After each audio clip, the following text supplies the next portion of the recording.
Splendid Cartoon Yorùbá.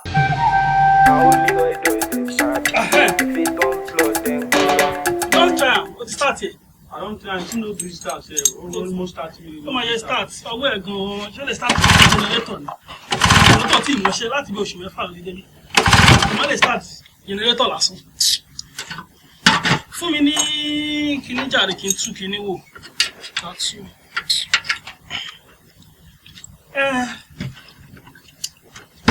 Ó ti fẹ́ pọ̀ sí gan. Lọ gbé kó wá ká fẹ́ pọ̀ sí. Mo ní ẹ̀kọ́ iṣẹ́ náà nìyẹn. Ó ṣe kíá. Ó bẹ tó mọṣẹ́. Bí oṣù mẹ́fà ti kọ̀ọ̀kọ̀ abẹ́ ní kọ́lé. Jésù! Kí ni mo lò yìí? Nínú kí ni mo gbọ́ wá? But you say I should bring oil now. Epo wá rè bẹ̀rẹ̀ náà bend down. Ọṣẹ òjò epo engine oil. This is epo pupa. Epo oil. Lọ́wọ́ ẹ̀fẹ́ ló gbé pẹ̀lú. Dáadáa. Láti bí oṣù mẹ́fà kó mọ́ dò. Gbé epo wá lọ gbé gbogbo wá.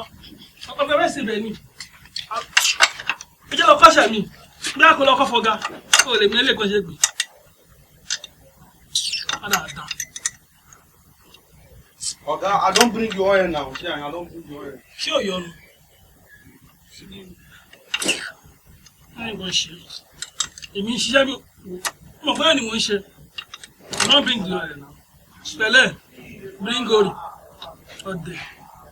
Ìjọsìn ọ̀kan òbí fún mi. Okay. Wọ́n fojú ṣiṣẹ́. Okay, see the oil now. Gbélé mi lórí. Ọ̀dẹ̀. Pa gbélé mi lórí ni. Okay, sir. Oh my days, irú ọmọ wo wá rí torí Ọlọ́run.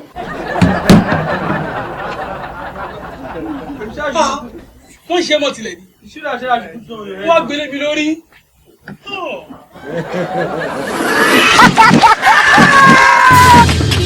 Splendid Cartoon Yorùbá. Àwàdà tí ò lẹ́lẹ́gbẹ́.